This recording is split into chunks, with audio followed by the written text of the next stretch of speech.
My name is Isabella. I'm in my late 30s, and for most of my adult life, I've been someone people describe with gentle words. Dependable, calm, sensible. I'm a wife, a professional, the person who remembers appointments and keeps things moving without needing to be asked. I've never been the loudest voice in the room, and I learned early on that when you're steady and composed, people often mistake that for simplicity, or worse, for passivity. If you asked the people around me a year ago who I was, they would probably say I was lucky. A stable marriage, a predictable routine, a woman who didn't cause problems, someone who was easy. What they wouldn't have said is that I was observant or patient, or that I had a very precise sense of where my boundaries were, even when I didn't announce them out loud. This story isn't about rage or revenge.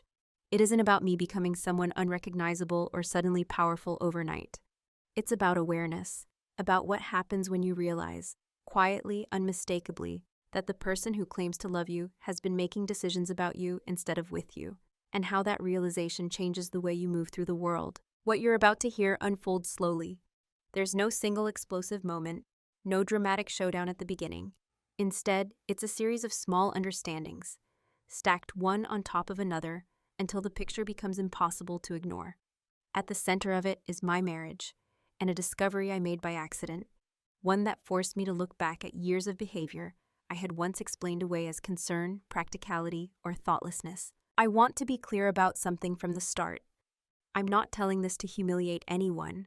I'm not interested in painting myself as a victim or my husband as a monster. Real life doesn't work that way. This is a story about emotional imbalance, about control that wears the mask of care, and about what quiet people do when they finally see the full shape of what's been happening to them. As this story moves forward, you'll hear about silence, mine and others. You'll hear about choices made without shouting, without slammed doors, without threats. And you'll hear about consequences that arrive not as punishment, but as a natural result of clarity.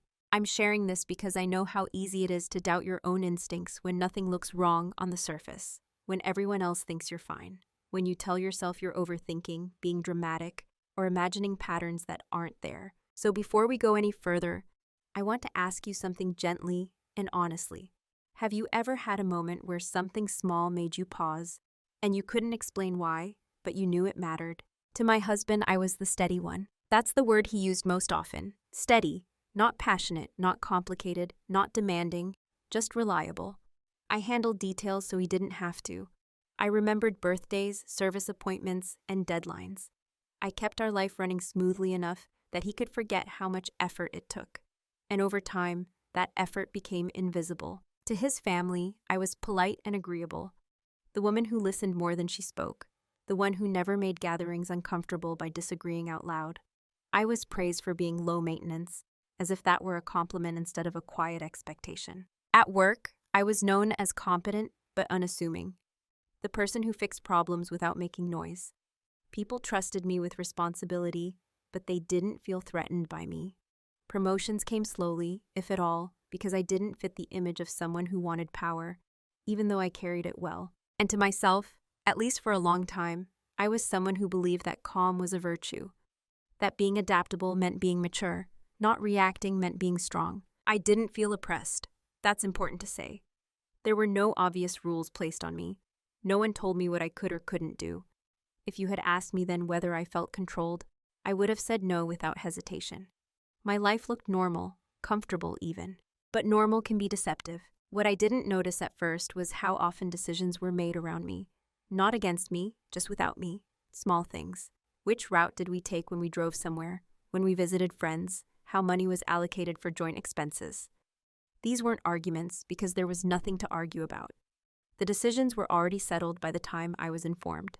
And I didn't protest. Not because I agreed with everything, but because I didn't see a reason to push back. I told myself it wasn't worth the friction. That compromise was part of marriage. That my comfort came from peace, not control.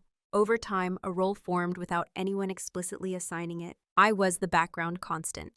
The variable that never changed. The one whose preferences were flexible enough to absorb everyone else's certainty. If I hesitated, it was subtle. A pause before agreeing.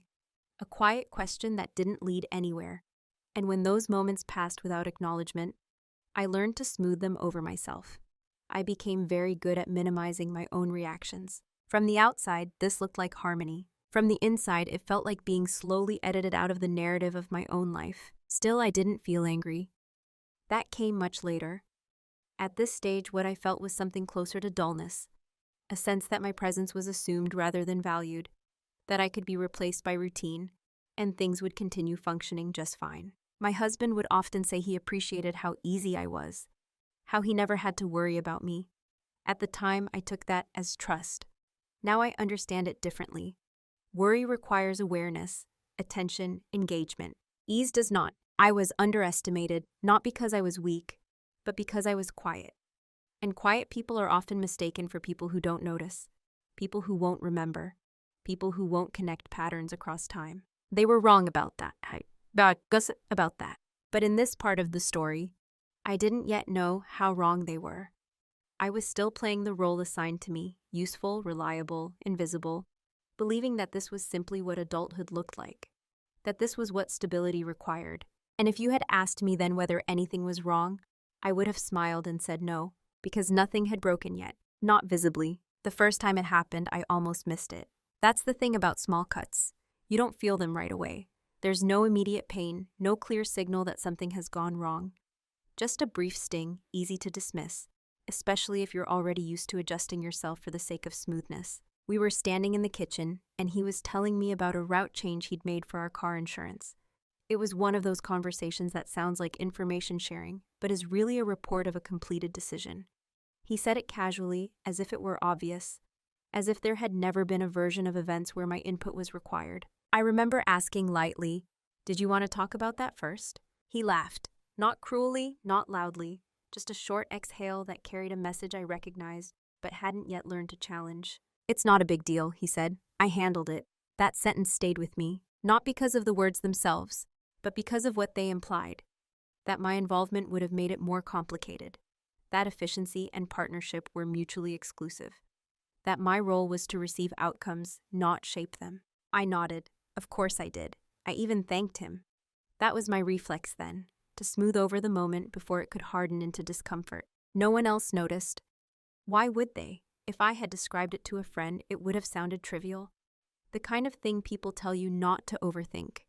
And I told myself the same thing. I didn't want to be the kind of person who creates conflict out of nothing. But my body remembered. In the days that followed, I found myself replaying the moment, not with anger, but with curiosity. Why had I felt smaller after that exchange? Why had something so ordinary left a residue I couldn't wash away? The answer didn't come all at once. Instead, similar moments began to appear, unannounced, quiet, almost polite. He scheduled repairs on my car without asking when I needed it. He rearranged our shared calendar and informed me after the fact. He spoke to friends about plans we had supposedly agreed on, and I learned about them in passing. Each time, there was an explanation ready: convenience, timing, practicality.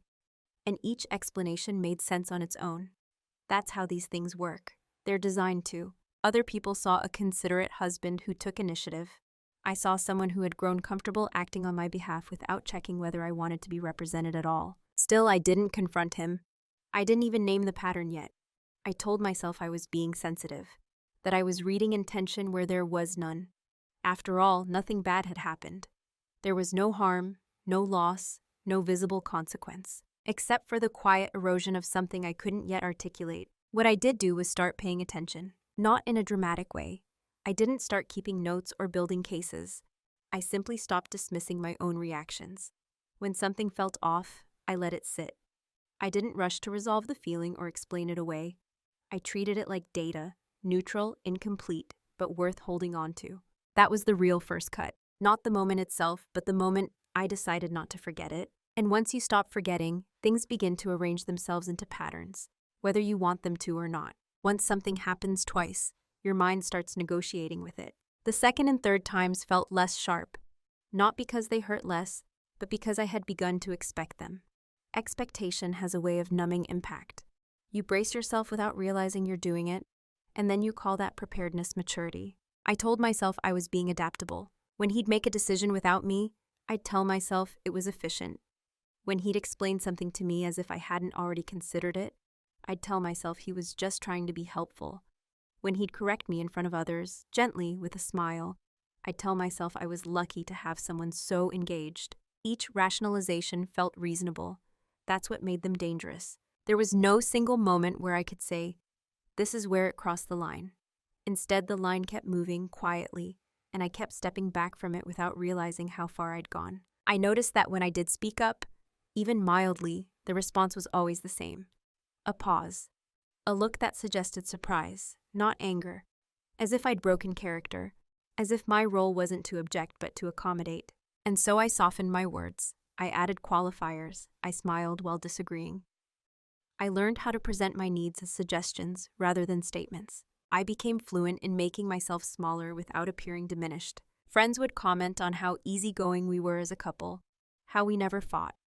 I smiled and let that be true. I didn't mention the internal negotiations, the moments I swallowed thoughts because it seemed simpler than voicing them. I wasn't afraid of conflict. I just didn't believe it would lead anywhere productive. That belief didn't come from nowhere. It was reinforced every time my concerns were reframed as unnecessary complications. You worry too much. You think too deeply about things. It's not that serious. Those phrases weren't insults. They were reassurances. And reassurances can be just as effective at silencing you as criticism. So I adjusted. I stopped bringing things up unless they felt indisputably important. And then I raised the threshold again and again, until almost nothing qualified. That's how disrespect becomes normalized. Not through cruelty, but through repetition paired with plausible deniability. I still trusted him. That's important. I never suspected malice. I believed, sincerely, that he thought he was doing what was best. And because I believed that, I questioned myself instead. If someone with good intentions keeps overriding you, the easiest conclusion is that you must be the unreliable variable. So I worked on myself. I tried to be clearer, more decisive, less emotional. I told myself that if I could just communicate better, the imbalance would correct itself. But communication only works when both people are listening. And slowly, without a conscious decision, I stopped expecting him to hear me. That was when silence stopped being something that happened to me and started becoming something I chose, even if I didn't yet understand why. Roles don't arrive with announcements. No one sits you down and says, "This is who you are now." Instead, they're shaped through repetition, through what's expected of you and what's quietly discouraged. By the time you notice, you're already performing it. My role was clear, even if it was never spoken. I was the stabilizer, the one who adapted, the one who absorbed the inconvenience so others wouldn't have to. If plans changed, I adjusted. If something went wrong, I fixed it. If there was tension in a room, I smoothed it over. I made things easier, lighter, quieter. And in doing so, I became predictable. Predictability is comforting to everyone except the person being predicted. I noticed that when I hesitated, people filled in the gap for me. When I didn't assert a preference quickly enough, one was chosen on my behalf. Not out of hostility, but out of habit. The assumption was that I would be fine. I always was. My husband leaned into this without noticing he was doing it. Or maybe he noticed and didn't see a reason to stop. Either way, the result was the same. I became someone whose agreement was assumed, not sought. The irony was that I was reliable. I was capable. I handled complexity well. But those qualities were used to justify excluding me from decisions rather than including me in them. "You're good either way," he'd say. "I knew you wouldn't mind. You trust me, right?" Each sentence sounded like a compliment. Each one erased a small part of my agency. And I let it happen, not because I didn't care, but because I cared about the wrong things. I cared about being reasonable, about being fair, about not being seen as difficult. I didn't want to be the person who turned every conversation into a negotiation. I didn't want to monitor power dynamics in my own marriage. That felt excessive, almost paranoid. So I accepted the role, reliable, supportive, invisible when convenient. What I didn't realize yet was that roles, once assigned, are rarely relinquished willingly by the people who benefit from them. And the longer you play one, the more resistance you face when you try to step out of it. At this point in the story, I still believed that if I ever needed to be heard, I would be. That there was an underlying respect that would surface when it mattered. I was wrong about that, but I wouldn't learn it through confrontation. I would learn it through discovery. The shift didn't happen during an argument. There was no raised voice, no accusation, no dramatic realization that landed like a verdict. It happened on an ordinary afternoon, in a place so familiar that I almost missed the significance of what I was feeling. I was driving alone. That detail matters because solitude changes the way thoughts surface. Without anyone else's expectations in the car, without conversation or background noise, there was nothing to distract me from the quiet sense of unease that had been accumulating for months. I was stopped at a red light, watching the reflection of my own face in the windshield, when a simple thought passed through me, uninvited and impossible to ignore. When was the last time I made a decision that affected both of us, without checking first? I tried to answer it. I couldn't. That wasn't the alarming part. The alarming part was how normal that absence felt. How unremarkable it seemed that I couldn't recall a single recent example. It meant the imbalance had been in place long enough to stop triggering alarms. I didn't feel angry. I felt alert. There's a difference. Anger rushes you toward action. Alertness makes you still. It sharpens your senses. It tells you not to move too quickly because something important is coming into focus. For the rest of that drive, I didn't rehearse conversations or plan confrontations. I simply observed my own reactions. The tension in my shoulders, the way my jaw clenched when I thought about certain moments, the heaviness lifted slightly when I imagined doing nothing at all. That was new. I had always assumed that silence was something I endured for the sake of peace. That day, I realized silence could also be a choice, a pause, a way to see more clearly before deciding what mattered enough to be spoken. That evening, my husband told me about another decision he'd made, something small, related to logistics. I listened, I nodded, I asked a neutral question. And then I noticed something quietly astonishing. He didn't ask what I thought, not once, and for the first time, instead of explaining that away, I let the realization stand on its own. I didn't soften it. I didn't translate it into something more flattering. I simply noted it. Later, lying in bed, I felt a sense of separation, not emotional distance, but conceptual clarity. I understood, in a way I hadn't before, that the issue wasn't any single action. It was the underlying assumption that my consent was automatic. And assumptions once formed don't dissolve on their own. That night, I made a private decision. I wouldn't announce a change. I wouldn't demand better treatment. I wouldn't even articulate what I had noticed yet. Instead, I would stop compensating. I would stop filling in gaps with my own compliance. I would stop making it easy for others to overlook me. I didn't know where that would lead. I only knew that continuing as I had been was no longer an option. Not because I was unhappy, but because I was awake. Awareness changes the cost of silence, and from that moment on, every interaction felt slightly different. Not heavier, clearer. I began to see the shape of things I had previously only felt. This wasn't the beginning of action. It was the beginning of intention. Once you stop using silence to keep the peace, it becomes something else entirely. I didn't announce my shift. I didn't even consciously decide how to behave differently in every situation. What changed was subtler than that. I stopped rushing to respond. I stopped filling pauses. I stopped smoothing edges that weren't mine to smooth. And people noticed, without understanding what they were noticing. When my husband told me about plans he'd already made, I didn't interrupt or adjust myself around them. I listened. I asked one or two clarifying questions. Then I said, "I'll think about it," and left it there. That sentence landed differently than I expected. He laughed at first, assuming I was joking. Then he repeated the plan, more slowly, as if I hadn't understood. When I didn't immediately agree, the room felt strangely unfinished, like a conversation missing its final line. Silence, when chosen, creates space. And space makes other people uncomfortable. He began to explain himself more. Not defensively, carefully. He'd offer reasons I hadn't asked for. He'd justify decisions preemptively. And I realized something important. My previous compliance had been doing emotional labor he'd never had to see. Without it, he felt unbalanced. From his perspective, nothing had changed. He was still being practical, still being efficient, still doing what he believed was best. What confused him was my lack of immediate reinforcement. I wasn't angry, I wasn't cold, I was neutral. Neutrality can feel like withdrawal to someone who's used to your agreement. At work, similar shifts occurred. I stopped volunteering solutions the moment a problem was mentioned. I waited to be asked. When I was asked, I answered precisely, without embellishment or extra reassurance. People started listening more closely. They also started projecting. Some assumed I was stressed. Others thought I was disengaged.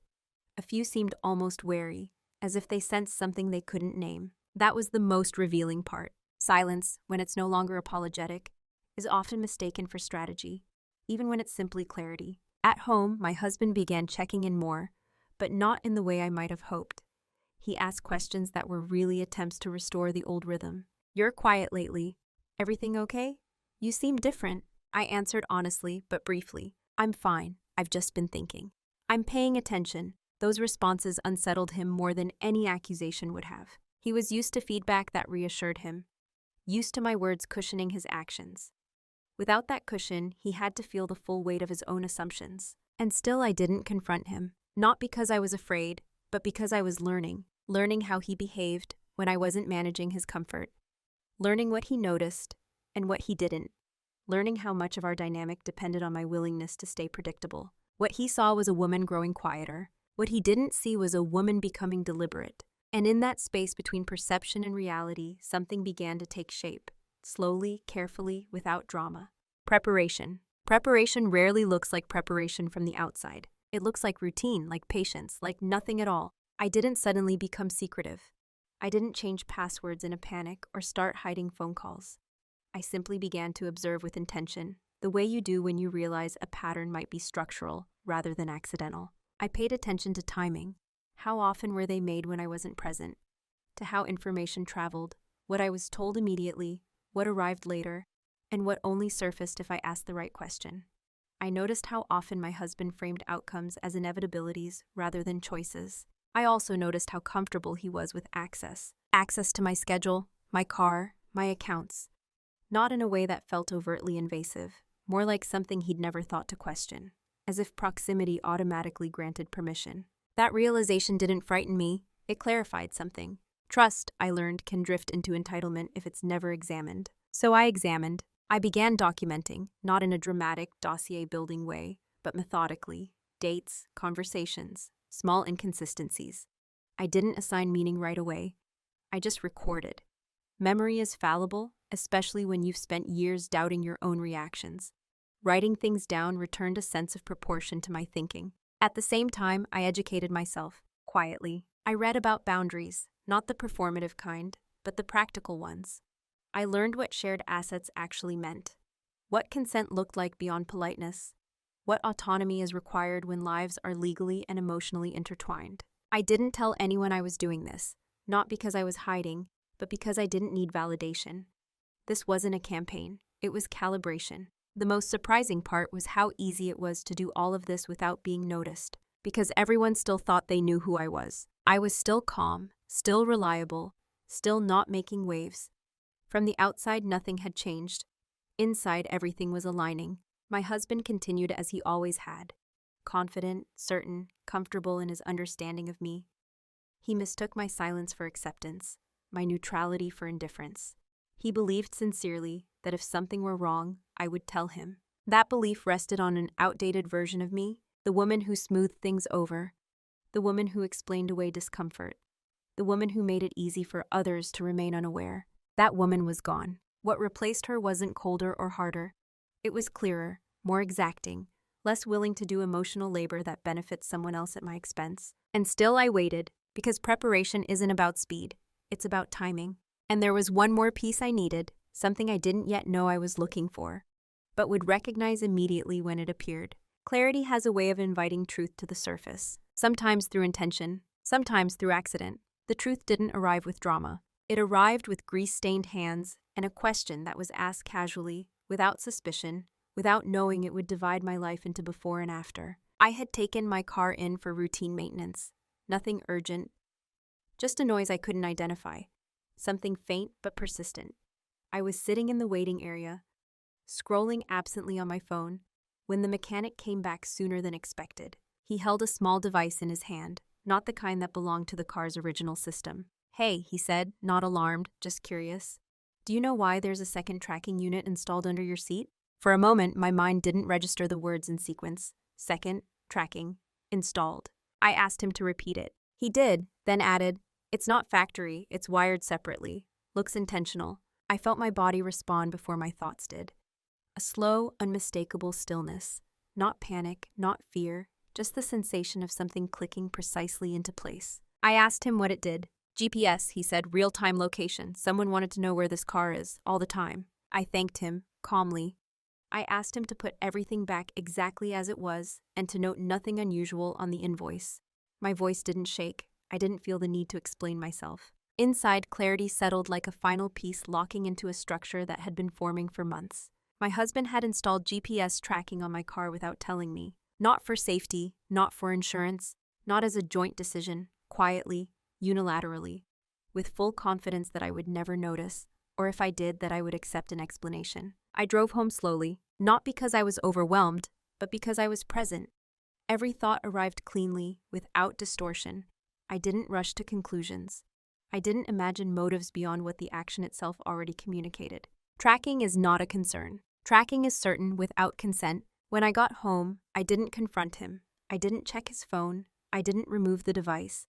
I didn't even change my behavior. That's the part people don't understand. Discovery didn't make me reactive. It made me exact. I sat at the kitchen table and wrote down what I knew, only what I could verify.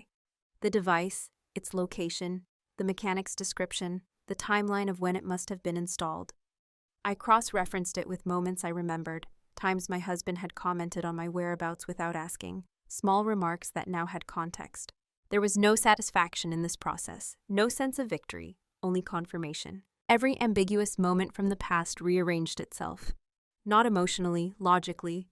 What had once felt like intuition now had structure. That night, he spoke to me as usual, asked about my day, mentioned something he'd done while I was out. I answered normally. I watched him closely, not with suspicion, but with understanding.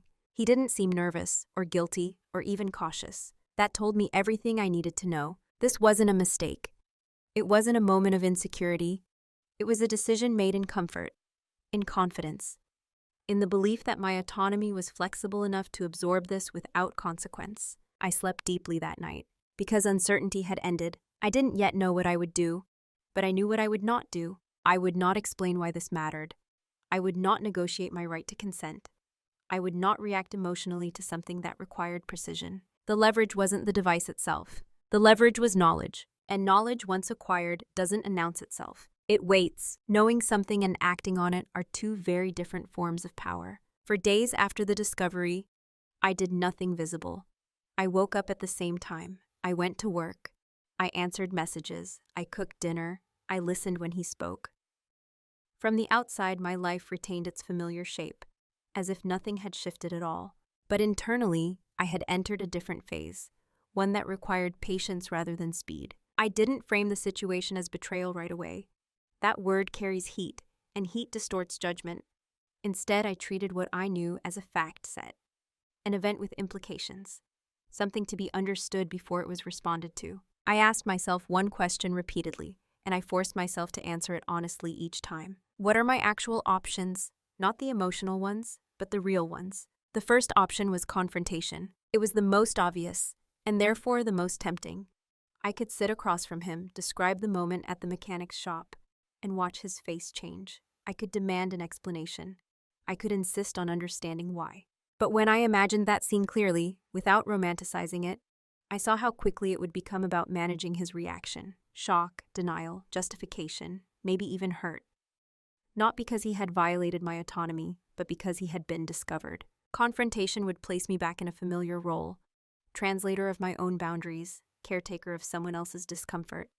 I would be expected to explain why tracking my movements without consent mattered, to defend the idea that my autonomy wasn't conditional. And once explanations begin, negotiations follow. I crossed that option off. The second option was quiet removal. I could have gone back to the mechanic, had the device removed, paid in cash, gone home and said nothing.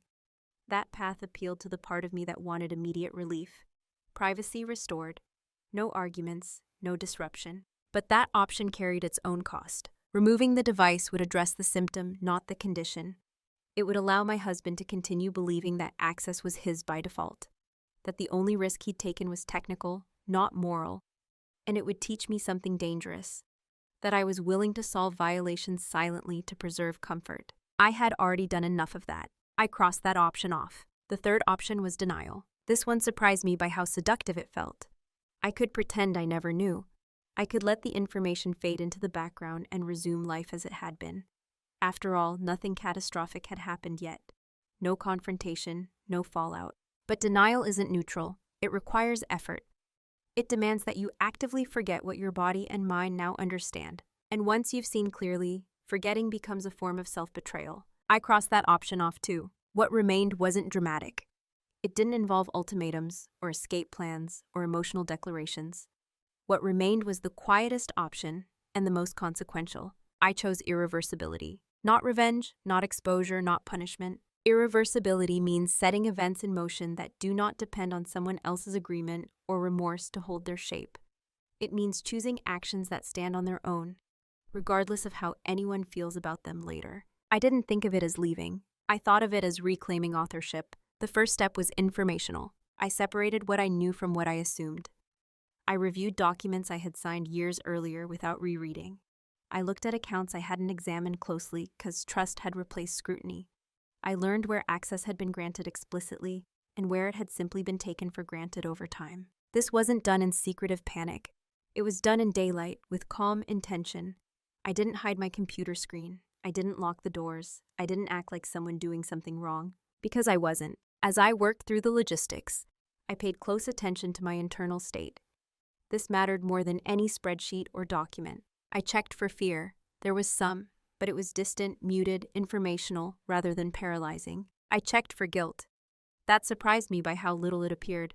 I felt no shame about protecting myself, no sense that I was being unfair. What I felt most strongly was coherence. For the first time in a long while, my actions aligned with my perceptions. I wasn't overriding my instincts to preserve harmony. I wasn't minimizing discomfort to maintain an image of calm. I was acting in quiet agreement with myself. At the same time, I continued observing him, not with suspicion but with clarity. He behaved exactly as before, comfortable, unquestioning, confident that the structure of our life was intact. That confidence told me something crucial. Whatever internal justification he had for tracking my car, it hadn't troubled his conscience enough to change his behavior. That mattered, because remorse that arrives only after discovery isn't remorse, it's damage control. I didn't need to hear him admit he was wrong. I needed to ensure that my autonomy was no longer optional. That required changes that could not be undone by apologies, explanations, or promises of transparency. Changes that did not require me to convince anyone of my worthiness to be respected. Irreversibility is not loud. It doesn't announce itself. It simply removes this possibility of returning to a previous state. Once I committed to that path, something inside me settled. Not relief, resolve. The kind that doesn't rush, because it knows time is no longer working against it. I understood then that whatever happened next, I would not be negotiating from confusion or emotional urgency. I would be moving from certainty. And certainty doesn't need witnesses. It only needs follow-through. Irreversibility does not arrive with visible markers. There's no announcement, no external signal that something has fundamentally changed. From the outside, life continues to look exactly the same. And that sameness is what allows everything underneath to shift without resistance. I kept my routines intact on purpose. I woke up when I always had. I made coffee the same way. I asked about his day. I listened with the same attentiveness that had once been instinctive and was now intentional. I understood how quickly deviation invites questions, and how questions can slow momentum. So I gave him no reason to believe anything required his attention. The silence I moved in was not emptiness. It was covered. The first movements were structural, not emotional. I started by reclaiming clarity over my own life. On paper, in systems, in places where assumptions had replaced verification years ago. I reviewed documents I had signed automatically because trust had felt easier than scrutiny. I read every line this time. I learned what was shared by design and what was shared simply because no one had ever asked otherwise. I opened an account in my own name, not in secrecy, but in autonomy. I redirected a portion of my income, not dramatically, not disruptively, just enough to establish continuity. Independence doesn't require excess. It requires consistency. Every action was quiet, legal, and unremarkable. That was the point. At work, I made changes that looked like professional development, but functioned as stabilization. I took on projects that left a trail, emails, deliverables, acknowledgements. I ensured that my competence was documented rather than assumed. Not for recognition, but for insulation. People don't question what they can verify. I didn't tell anyone why I was doing this. Not friends, not colleagues. Not because I was hiding something, but because I wasn't asking for permission or validation. This wasn't a story yet.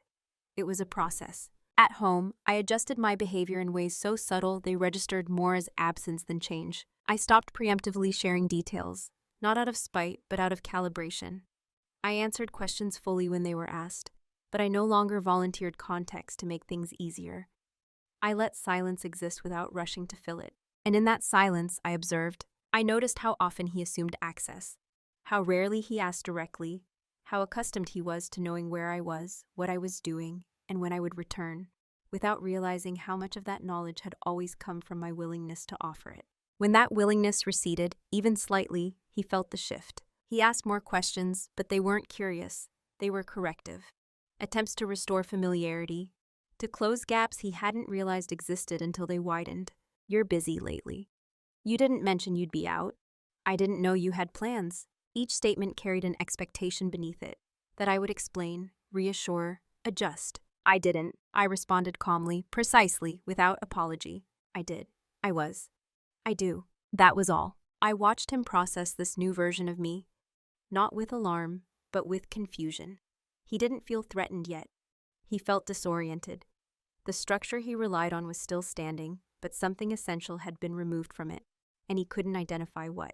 He never mentioned the car. That omission continued to matter. It told me he believed the act itself required no discussion, that whatever internal logic had justified installing the device still felt sound to him, that he didn't see disclosure as necessary because consent had never been central to the decision. That confirmed something I already knew, so I continued. I consulted professionals using hypotheticals. I asked questions without revealing motives. I listened for options, not encouragement. I learned what paths existed without committing to any of them yet. This wasn't an exit strategy. It was an option strategy. Options change how you breathe. They change how you listen. They change how you evaluate behavior. Not emotionally, but structurally. As my options expanded, my urgency disappeared. I slept better. I moved more slowly. I felt no need to provoke reactions or extract confessions. I didn't need proof beyond what I already had. I didn't need his understanding to proceed. The most profound shift was internal. For the first time in years, decisions were not being made in anticipation of someone else's comfort. They were being made in alignment with my own reality. Quietly, legally, irreversibly. The consequences of that realignment hadn't surfaced yet. No arguments, no panic, no visible cracks. But momentum doesn't require visibility to be real. It only requires direction. And mine was set. Consequences rarely arrive as punishment. They arrive as an absence. At first, the changes were subtle enough that no one could name them. Conversations ended a little sooner. Plans required more clarification. The effortless flow my husband had grown used to began to stall in small, irritating ways. He would suggest something casually, dinner with friends, a weekend plan, a purchase, and then pause, waiting for the automatic agreement that used to follow. It didn't come, not because I refused, but because I evaluated. Sometimes I said yes, sometimes I said no, sometimes I said I'd think about it. The difference was that my response now had weight. It wasn't a reflex. That alone altered the atmosphere. He began to feel the loss before he understood its source. The loss of predictability, the loss of seamless access, the loss of a dynamic where decisions landed softly because I absorbed their impact without protest. He was still comfortable, mostly, but comfort without certainty creates unease. I noticed it in his tone, a slight edge where there had once been ease, in the way he repeated himself, as if clarity would restore control, in the way he watched my reactions more closely, searching for cues he could no longer rely on. At work, something similar happened. Because I had stopped compensating silently, small gaps became visible. Tasks that had always been handled somehow now required acknowledgement. Questions were directed to me more deliberately. My presence carried more consequence because I was no longer diffusing it. People felt that shift even if they couldn't articulate it, and shifts make people nervous. My husband started asking questions that sounded like concern, but carried an undercurrent of recalibration. You okay? You seem distracted. Is something bothering you? I answered honestly. No, not really. I'm just being careful. Careful was a word he wasn't used to hearing from me. Careful implies agency. It implies intention. It implies that something matters enough to be protected. That was when his irritation surfaced. Not openly, not aggressively, but in small expressions of impatience. A sigh, a raised eyebrow, a comment about how things used to be easier. Easier, that word revealed everything. Easier for him had always meant that I was carrying the invisible weight. The planning, the adjusting, the smoothing. Now that the weight was gone, he felt its absence as an inconvenience. Still, he didn't confront me. People rarely confront shifts they believe they can correct through pressure alone. So he tried pressure, nothing overt, just subtle reminders of shared history, of how well we worked together, of how unnecessary tension was. He spoke as if harmony were something I was withholding rather than something that required mutual care. I listened and did not correct him, because consequences aren't delivered through argument. They emerge when patterns change, and people are forced to experience the results of their own assumptions. The most telling moment came one evening when a plan fell through, not because I objected, but because I didn't reorganize my life to accommodate it. He looked genuinely surprised, and in that surprise was the first glimpse of something new: uncertainty. Uncertainty doesn't announce itself as panic at first. It appears as restlessness, as irritation without a clear target, as the sense that something familiar has slipped just out of reach, and no amount of adjusting seems to bring it back. That was the stage he entered next. He began revisiting old conversations, referencing past versions of us as if they were templates that could simply be reapplied. He spoke about how we've always done things, about how well our system worked before. The language was nostalgic, but the intent was corrective. He wasn't asking what I needed. He was trying to restore equilibrium. But an equilibrium that depends on one person yielding is not balanced. It's a habit. I noticed how often he framed his discomfort as concern for us, how often he suggested that something intangible was being lost, without naming what that something was, because naming it would require acknowledging that it had been built on my compliance. You don't talk the same way anymore. You don't loop me in as you used to. I feel like you're pulling away. Each statement carried an invitation to reassure him, to soften the moment, to step back into the role I had vacated. And each time I declined without confrontation. I'm still here. I just don't over-explain anymore. I'm not pulling away. I'm standing differently. That last sentence unsettled him. He laughed it off at first, but laughter doesn't erase discomfort. It only delays it. He began to compensate in ways that were almost imperceptible. Small gestures of attentiveness, offers of help that arrived too late to be useful, attempts at closeness that felt less like connection and more like confirmation seeking. The timing was wrong, not because he didn't care, but because care offered in response to loss rarely repairs what was taken for granted. He still hadn't mentioned the tracking device. That silence was no longer neutral, it was active. If he had believed his actions were justified, he might have explained them proactively. If he had believed they were wrong, he might have confessed. What he did instead was hope the ground would settle back into place on its own. It didn't, because I had moved past the point where explanation could reset anything. The changes I'd made were no longer reversible, not because I refused to undo them, but because undoing them would require me to return to a version of myself that no longer existed. That's the part people misunderstand about fixing things. They assume repair is about effort. Sometimes it's about timing. He was trying now, carefully, inconsistently, without naming the real issue. But he was trying after the moment when his understanding could have changed the outcome. That moment had passed quietly, without ceremony, while he still believed comfort was permanent. I could see his confusion deepen as his attempts failed to produce the reassurance he expected. He mistook my calm for distance, my clarity for detachment, my restraint from indecision. He didn't realize that what he was seeing wasn't withdrawal. It was finally taking shape without noise. By the time he began to sense that something fundamental had shifted beyond repair, there was nothing left to negotiate. Not because I was unwilling, but because I was already standing somewhere else. Confrontation didn't arrive the way people imagine these things do. There was no discovery scene, no raised voices, no demand for answers delivered across a table. It happened on an ordinary evening after dinner, when the house was quiet, and there was nowhere for urgency to hide. He spoke first, not abruptly, not defensively. His tone was careful, almost rehearsed. The voice of someone who had finally accepted that avoidance was no longer working. I feel like I don't know where you are anymore, he said. I looked at him then. Really looked. Not as my husband, not as an adversary, but as someone encountering the consequences of his own assumptions for the first time. I'm right here, I said. You always have been able to see me. That confused him. He waited, expecting elaboration. I didn't give it. After a pause, he tried again. You're different. You don't tell me things. You don't include me. I nodded, not in agreement, but in acknowledgement. I include you when inclusion is appropriate, I said calmly. I don't confuse access with entitlement anymore. That was the moment something shifted in his expression. Not anger, recognition. The kind that arrives too late to be useful. He asked then, finally, "Is this about something I did?" I didn't rush to answer. I didn't soften the silence. I let it exist long enough for him to feel its weight. "Yes," I said, "but this conversation isn't about explaining it to you." That was when he mentioned the car. Not directly, not clearly. He circled it as he always had. Spoke in generalities about concern, about wanting to make sure I was safe, about things people do for the right reasons. I listened without interruption. When he finished, I said one sentence. "You made a decision about my autonomy without my consent." No accusation, no raised voice, just fact. He started to respond, to justify, to contextualize, to explain why it wasn't like that. I stopped him gently, with a raised hand.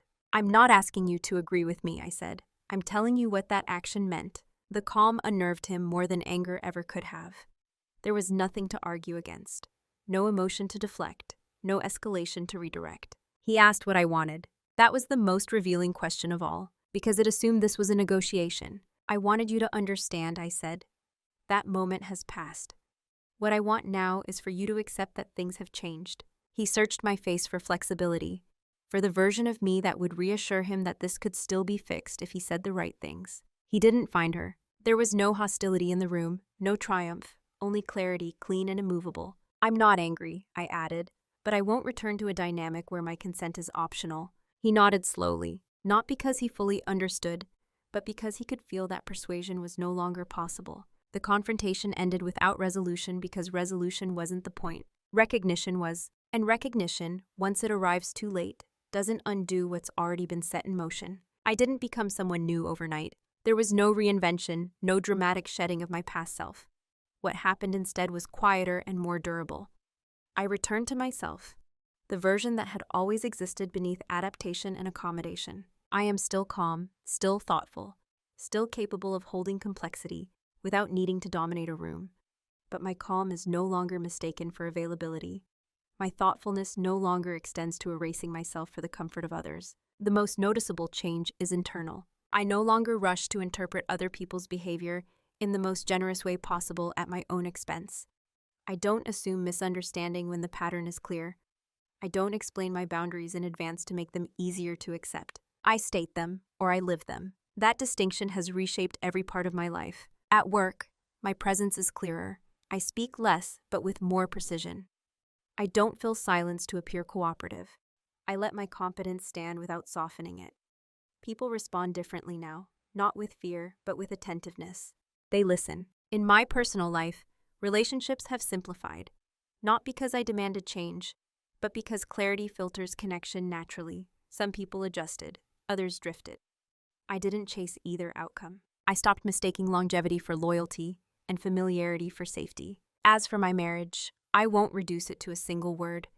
It exists now in a state of honesty that didn't before, honesty without illusion. Whether that leads to permanence or closure is less important than the fact that it no longer operates on my silence. I don't monitor, I don't test, I don't perform vigilance. I trust myself instead. That trust is the real transformation. I know what it feels like when something is off, and I don't talk myself out of that knowing anymore. I don't wait for proof to grant myself permission to pause.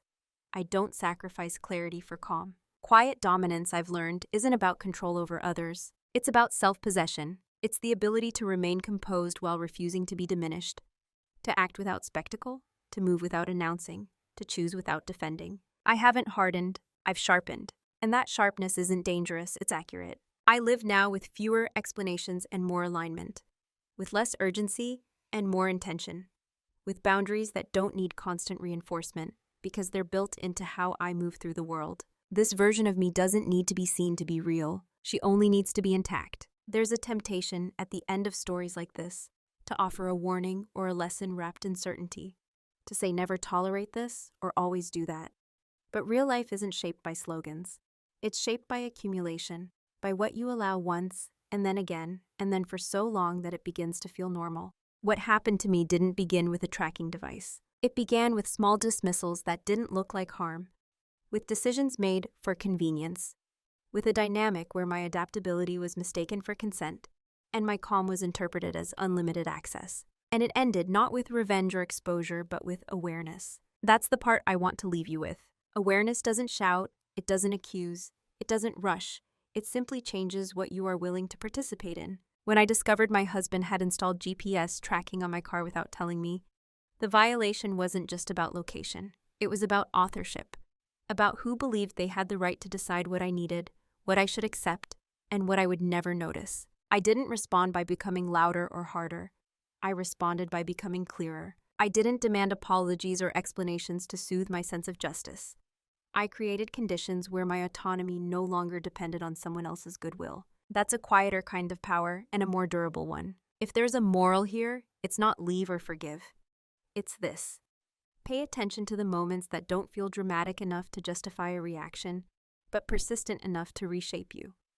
Those moments are data, and data deserves respect. You don't need to prove your discomfort to anyone for it to matter. You don't need permission to stop compensating. You don't need to explode in order to change direction. Sometimes the most decisive thing you can do is stop explaining and start aligning. So I'll end with a question, not to instruct you, but to invite reflection. Has there ever been a moment in your life that felt small at the time, but in hindsight, was the first quiet signal that something needed to change? If you feel comfortable, I'd like to hear about it in the comments. Your silence doesn't mean nothing happened. It may just mean you were listening.